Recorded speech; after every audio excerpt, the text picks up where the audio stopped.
bonsoir. Hein? Vous êtes Anne-Sophie Lapix? Bah oui, c'est moi. Entre deux tournages, Fabrizio Rangione reçoit Stéphane de Groot, le Belge le plus couru en radio et télévision française. Ancien pilote automobile, révélé par ses capsules humoristiques, il cartonne sur les antennes de Canal+ et de France Inter. Mais il est également très présent au grand écran, des rôles de comédie, mais pas seulement. À ses côtés, la révélation de l'année. Nominé au César, couronné au Magritte, Marc Zinga fait l'unanimité. Pour le comédien arrivé du Congo à l'âge de 5 ans, l'année ne fait pourtant que commencer. Attendu dans le rôle principal du nouveau film de Jacques Audiard, il affronte également James Bond dans Le Spectre, un tournage toujours en cours dont la sortie est prévue en fin d'année.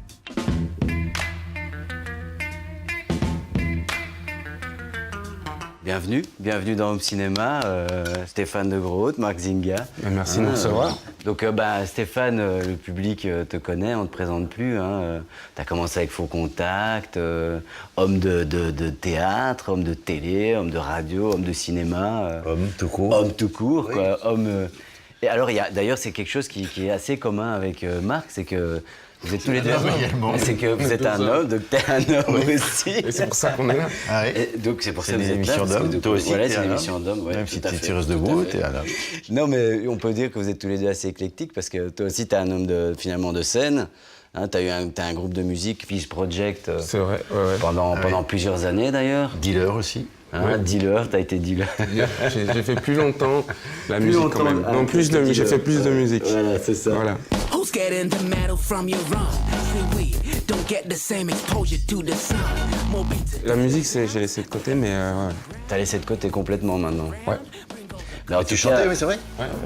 Grand chanteur. Même. Mais c'était un groupe expérimental. Mais c'est vrai qu'on s'est beaucoup amusé et on a fait pas mal de concerts, on a fait 2 albums. Ouais, c'était chouette.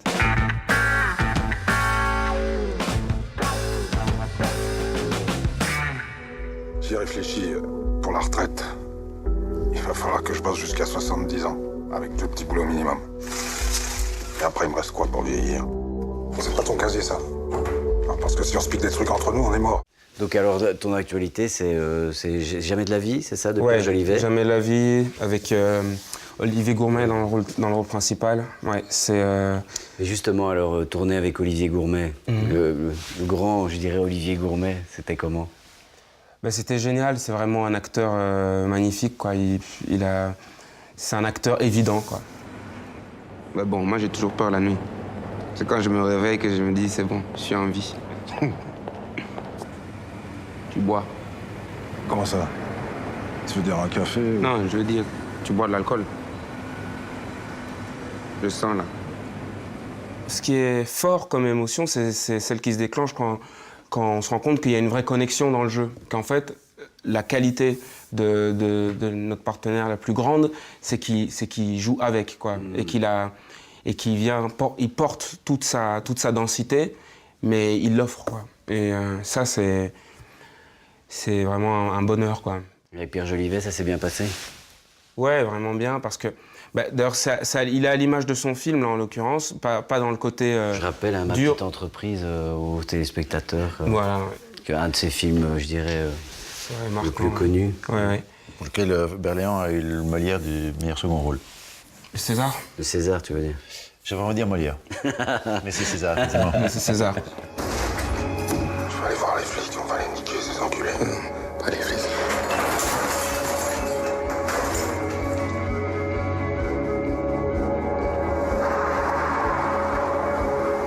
C'est un mec qui est dans l'engagement citoyen. Tu vois, Pierre, il est à fond concerné par la question politique immédiate, tu vois. Voilà, ce qui l'entoure, son pays, ces questions-là. Et donc, c'est une personnalité très généreuse et son film vient de ça. Et donc, ouais, t'apprends énormément parce que d'abord, tu travailles avec un mec qui a une grande expérience, tu vois, du métier, qui est hyper généreux dans le boulot. Et puis, c'est beau de voir dans ce milieu des gens qui sont motivés, mais vraiment profondément, avant tout, par une démarche humaniste, quoi. Marc, donc, j'ai regardé la bande-annonce du dernier James Bond. Ouais. Welcome, James. It's been a long time. And finally, here we are.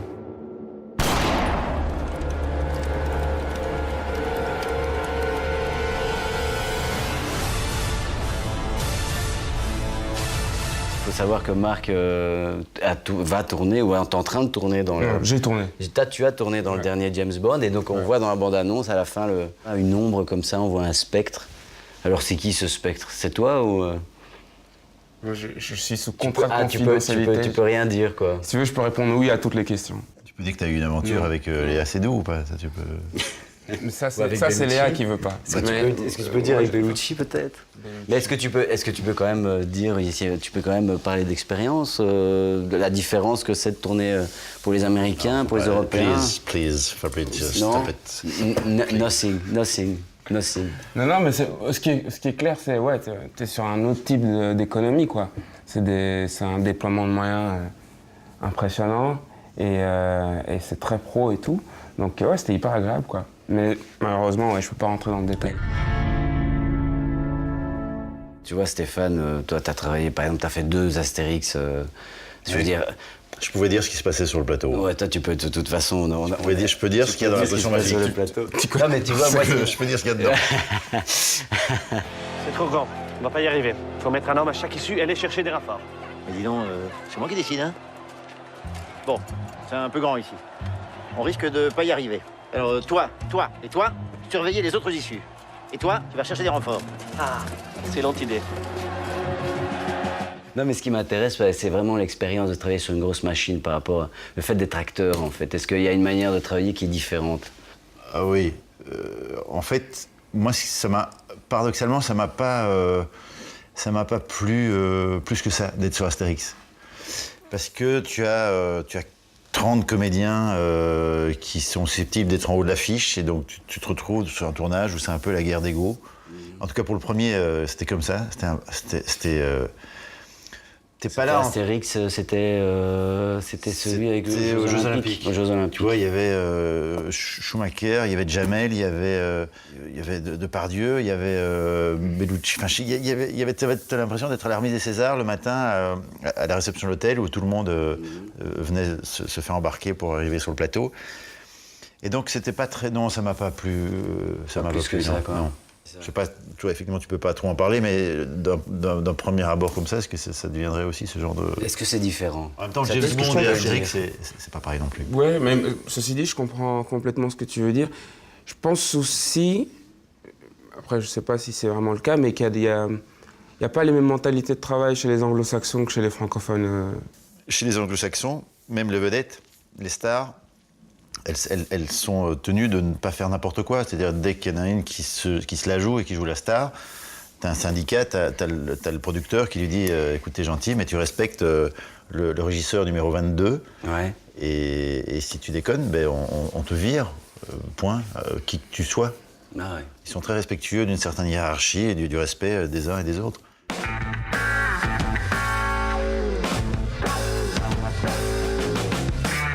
Je suis en train de suivre un type qui est sorti de la piscine et qui est parti par là. Ne me regardez pas par là. Et quoi, vous avez une carte pour ce que vous dites?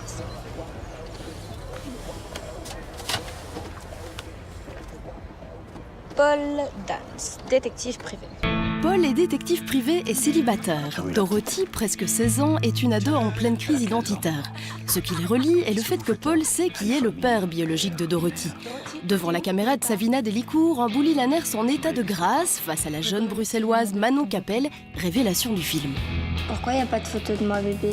Il y en a des photos de toi, bébé. Alors pourquoi papa est pas dessus? Il devait prendre la photo. Claire! C'est un pédophile! Qu'est-ce que tu fous là, toi? Je suis détective privé. Bonjour, monsieur. On a une rédaction à faire sur un métier qui nous intéresse. Métier de pédophile? Non, détective. Je peux vous accompagner? Faut ta ceinture. Qui t'a demandé de me suivre? T'as pas eu peur? Non, ça va. T'es courageux, hein? Tu sais pourquoi les gens disparaissent? Bah, y en a qui disparaissent parce qu'ils n'ont pas eu le choix, parce qu'on les a obligés. Qu'est-ce que tu fais là? Bonjour. T'as pensé à elle? Et si je pensais pas à elle, je serais pas là. Elle a un père, elle a une famille, tu vas pas tout foutre en l'air. T'imagines un peu le stress que je me suis fait à ton sujet. Comment tu peux être si sûr qu'elle sait rien? Dorothy! Dorothy!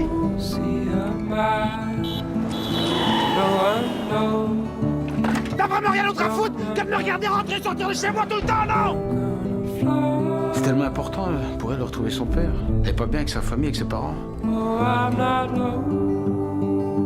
Je sens plus rien. C'est pas grave, moi je te sens. Et je te tiens.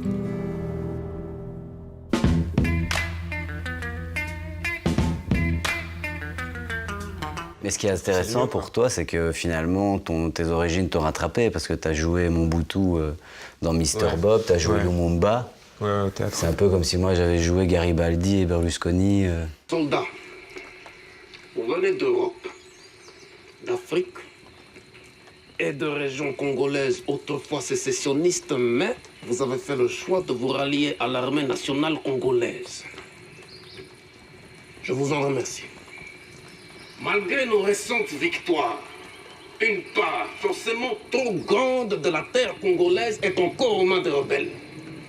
Mobutu, c'était quelque chose de très fort parce que voilà, c'est un personnage clé dans l'histoire de mon pays d'origine.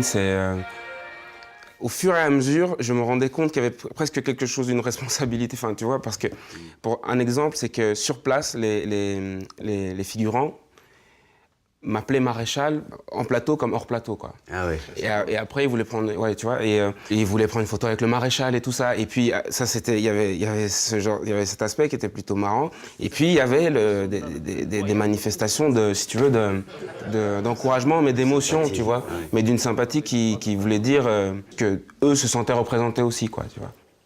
Qu'est-ce que vous faites ici, colonel? Vous devriez être à Kisangani en train de mater la mutinerie. Je sais, monsieur. Qu'est-ce que j'apprends? Vous avez eu la possibilité d'arrêter une colonne de Katangé là-bas, hier. Vous n'avez même pas ouvert le feu. J'ai pris l'initiative de... Tu as pris l'initiative? Espèce de connard de français! Permettez-moi, Je monsieur... vais envoyer ta tête à De Gaulle par la valise diplomatique. Ça va lui apprendre, ce vieux schnock, à se foutre de ma gueule. Permettez-moi au moins de vous exposer mon point de vue. Malgré le fait que t'es né au Congo et que t'es d'origine congolaise, c'était quand même, moi qui l'ai vu, c'est un vrai rôle de composition que t'as fait un travail particulier pour incarner.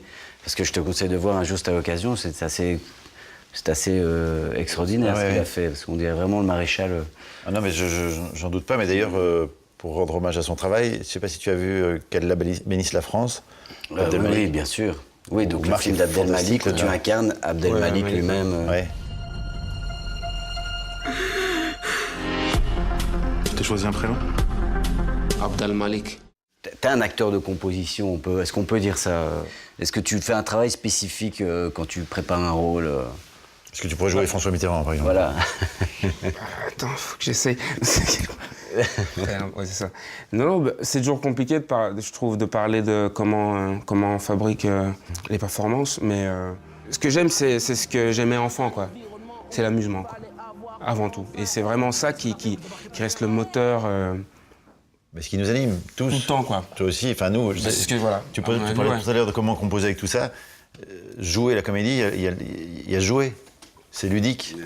On est quand même dans le plus grand parc d'attractions qu'on puisse espérer, nous. Quoi encore? Le plafond de mon salon est complètement imbibé d'eau. Je ne vous propose pas d'entrer, hein? Non, bien sûr. Non, je ne vous le propose pas parce que je suis affreusement en retard. Allez, oh! Tu parlais de Patrice Lecomte. Moi, j'ai pris un plaisir fou à travailler avec lui parce que, d'abord, c'est un amoureux de la comédie, un amoureux du cinéma. C'est quelqu'un qui n'est absolument pas blasé. Il a fait quantité de films, quantité de succès. Et bien, quand il arrive le matin sur un plateau, c'est comme si c'était son premier film. Merde! C'est charmant. Je veux dire, qu'est-ce que tu fais ici? Dire la vérité, Nathalie. Mais pourquoi aujourd'hui? Pourquoi justement aujourd'hui, bordel de merde? C'est lui qui est derrière la caméra. Et il est très bon client. Comme tu sais qu'il est client et qu'on est dans la comédie, tu joues déjà pour lui. Enfin, tu joues pour la scène et puis tu joues là, il est avec toi. Mais le problème, c'est que si c'est drôle, il se marre. Et donc, il bouge et le plan est foutu. Donc, on a eu plusieurs situations comme ça où on n'a pas pu exploiter les scènes parce qu'il se marrait trop. Il y avait Patrice, mais alors c'est une alchimie. Moi, j'étais avec Christian Clavier. J'ai découvert un mec formidable. Il a une image comme ça de quelqu'un peut-être de difficile, d'austère. En fait, j'ai rencontré moi des comédiens et j'ai rarement vu un mec aussi généreux sur un plateau. C'est-à-dire qu'il connaît, c'est un super pro. Il connaissait la partition de tout le monde. Il connaissait le texte sur le bout des doigts, comme si c'était une pièce de théâtre, du début à la fin. Mais qui est quelque chose de confortable parce qu'à partir de là, tu peux improviser. Mais du coup, tu n'improvises même plus. Si c'est bien écrit, tu n'as plus envie d'improviser. Une fois que tu as le texte bien en main et que tout le monde maîtrise le texte, en fait, paradoxalement, tu es beaucoup plus libre. Tu veux me faire craquer, c'est ça? Il y a un gros problème. Mais on vous a demandé de faire un bureau, pas une piscine, bon sang! C'est un constat d'assurance. Mais moi pas assurance! Comment ça, toi, pas assurance? Mais vous payez moins noir! Ah oui, c'est vrai, ça c'est vrai, ça aussi. Tu sais, on dit toujours que dans l'humour, il y a une mécanique. Ça veut dire que cette mécanique-là, c'est quelque chose que tu as l'impression d'avoir, que tu veux pas, auquel tu veux pas y penser spécialement. Je pense que la comédie, c'est un truc, effectivement, tu as le rythme de la comédie ou tu l'as pas. C'est comme la musique, c'est avoir l'oreille musicale. Et certains ont l'oreille prédestinée pour la comédie. C'est un timing tellement pointu, tellement précis, que l'apprendre est quelque chose de difficile.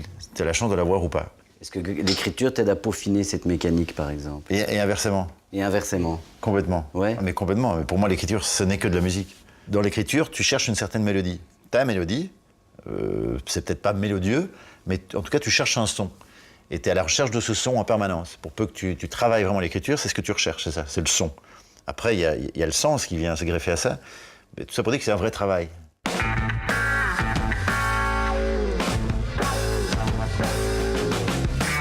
Larguer les amarres, quitter la famille et l'univers dans lequel on a grandi, c'est l'histoire vécue par deux amies, Clotilde et Aude, incarnées par des actrices lumineuses. Aude, c'est Jenna Thiam, révélée par l'excellente série Les Revenants, qu'on a pu voir sur BTV.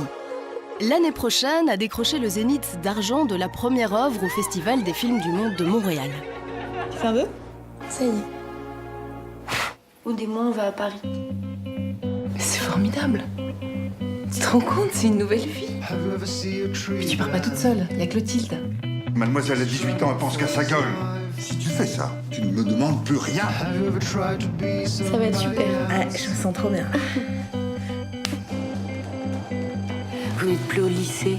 J'en attends un peu plus de vous. Bonjour. Je viens pour l'annonce que vous avez déposée à la bibliothèque. Ça se passe toujours bien à Paris?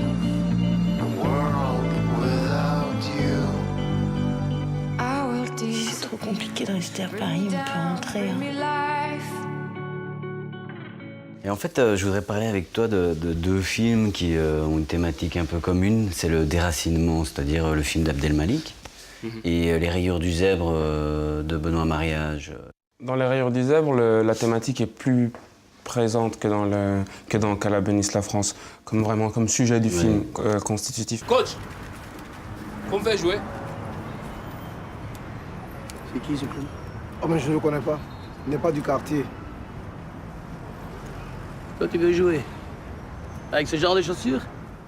Moi, c'est quelque chose qui me touchait énormément parce que voilà, c'était le destin d'un jeune gars qui est immigré. Moi, je l'ai été à ma manière. J'étais enfant, j'étais vraiment gamin, mais j'ai quitté mon pays, quoi. Ce qui m'a vraiment permis d'aborder le film comme il fallait, c'est l'immersion que j'ai passée pendant un mois à Abidjan avant le tournage. Le fait d'être là, c'est ce qui m'a permis de vraiment m'imprégner du personnage, comme on dit, quoi. Tu t'appelles comment? René Yaya. Et quel âge? Moi, j'ai 19 ans. 19 ans? Ah ouais, 19 ans plus TVA, hein. En plus, Mariage était vraiment dans une dynamique documentaire sur ce personnage-là. Autant le personnage joué par Benoît Poelvoorde devait amener toute la comédie et une certaine distance, du coup, cinématographique, tu vois, mais mon personnage, c'était vraiment le personnage qui porte le côté plus dramatique du film et réaliste, quoi, dans le traitement. Et comme la Côte d'Ivoire, c'est pas mon pays d'origine, voilà, il y avait énormément de choses à aller trouver là-bas, quoi, que ce soit l'accent et jusqu'à la vie, le quotidien de ces mecs-là, quoi. Bientôt, ils ne voudront plus d'Africains. Regarde déjà ça. Ils n'aiment pas là-bas. Ça fait bandit. Tu vas me l'enlever, ça. Abdou, flotte, non? Je frotte, mais un tatouage, ça va pas partir. Mais ça va pas quitter. Mais seulement légèrement pour voir qu'il n'y a pas de tatouage, quoi. Ça va pas quitter. Mais flotte comme un homme. T'as rencontré des jeunes, t'as été dans les quartiers pauvres. Ouais, c'est ça. J'ai vraiment passé du temps avec les jeunes du club, qui sont les jeunes qu'on voit dans le film. Ouais. Très vite, ils m'ont accueilli, ils m'ont permis d'aller à leur rencontre complètement, quoi, dans leur quotidien. Et ils m'ont aidé sur le film, quoi. C'est-à-dire que sur l'accent, ben, je me suis beaucoup appuyé sur eux. J'ai fait des petites sessions filmées de mes répliques et tout ça avec certains de mes copains et tout. Donc évidemment pour le foot, ben, je parachevais ma préparation. Tu as appris à jouer au foot pour le film. Ouais, c'est ça. J'ai commencé à m'entraîner ici à Bruxelles, à l'Union Saint-Gilloise, voilà, pendant une dizaine de mois. Et puis j'ai fini là, mon dernier mois sur place avec eux. Et bon là c'était vraiment différent, quoi. Comme population en termes de joueurs, quoi, de jeunes joueurs, c'était autre chose, quoi. Et puis même rien que le terrain, quoi. T'es sur un terrain qui est cabossé, qui est en sable, alors que tu quittes le confort bruxellois. Qu'est-ce que c'est que ça? Les gars, c'est bon, les gars, laissez-moi descendre, je vais vous gérer. Laisse-moi faire, c'est un peu long.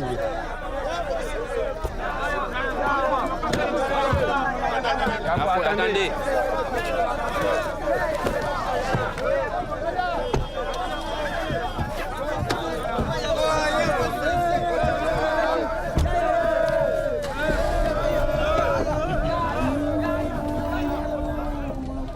Il faut quand même rappeler que tu as tourné avec Jacques Audiard, ça s'appelle Dipan, c'est ça? Dipan.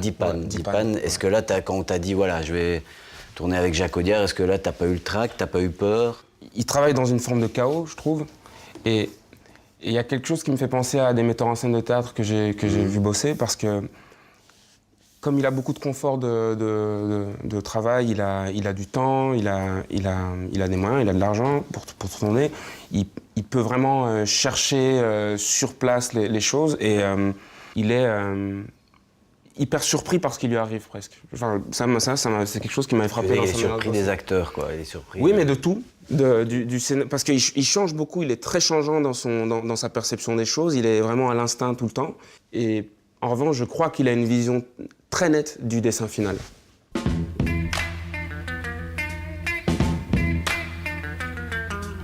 Alors évidemment, tu as reçu Magritte du meilleur espoir, tu as été aussi nominé au César pour Qu'Allah bénisse la France. Qu'est-ce qu'on ressent à l'intérieur, quoi? Qu'est-ce qu'on ressent Ce que j'ai ressenti le plus fort, c'est vraiment l'encouragement que ça représente, en fait. C'est de me dire, tiens, le message que j'entends là, c'est voilà, t'es pas complètement illégitime, qu'on continue d'apprendre.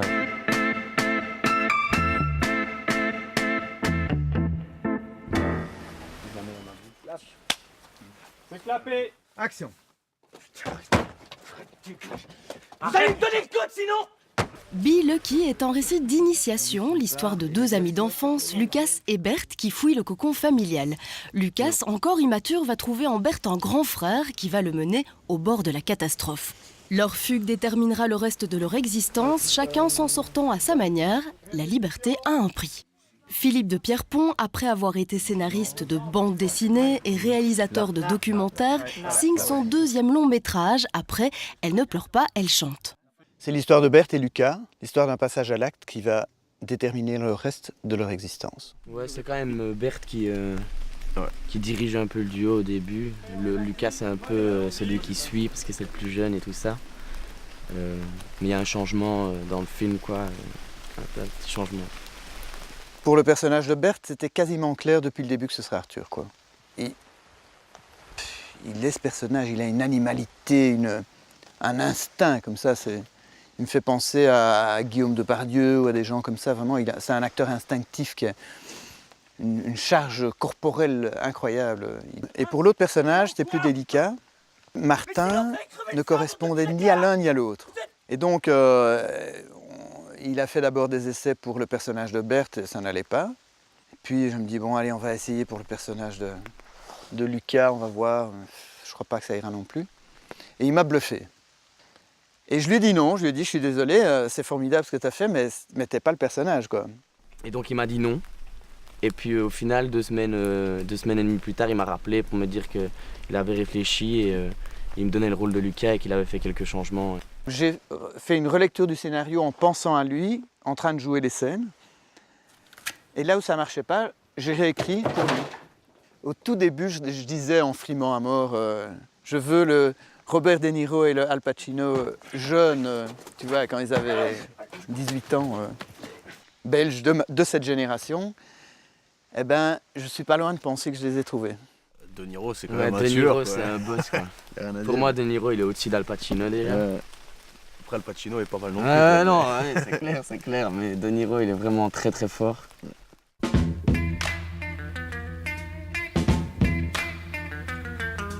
Juste avant comme ça de terminer l'émission, quel est le film vraiment ton film de référence? Le film que tu as vu 10 fois, que tu amènerais sur une île déserte? Alors, il y a deux. Est-ce qu'il y en a? Oui, il y en a, mais il y en a plusieurs. Moi, c'est terrible.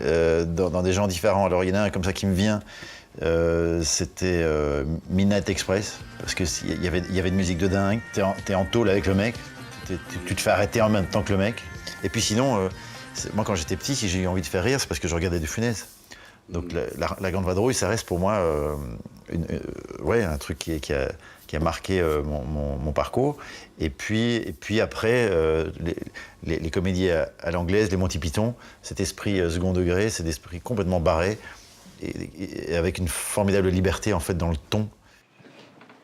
Ladies and gentlemen. Je pourrais citer There Will Be Blood de Paul Thomas Anderson. Avec Daniel Day-Lewis. Avec Daniel Day-Lewis. Ça, c'est un des films qui récemment m'a vraiment marqué. Pour ce qu'il a de Kubrick d'ailleurs, voilà, ça m'amène à Kubrick, qui lui fait vraiment des œuvres qui sont incroyables. Ouais, il y a des films qui permettent qui ont tellement de couches que ça atteint à plein de niveaux et à plein de moments, quoi. Bon Stéphane, Marc, vraiment je vous remercie d'être venu à Home Cinéma, ça m'a vraiment fait plaisir. J'étais d'autant plus content de retrouver Marc que nous avons commis un petit film, enfin une série de capsules ensemble. Ça s'appelle Babel Jam. Babel Jam. Et c'était quand? C'est en quelle année? C'est un peu c'était quoi? Le petit racisme ordinaire du quotidien, quoi. Ah oui. Et c'est vrai que c'était une chouette expérience, on a eu vraiment quelques scènes ensemble et tout. C'était un bon moment. Ajoutons que cette émission est visible également sur le site de BTV et de Cinévox, notre partenaire. Bonne soirée et bon cinéma.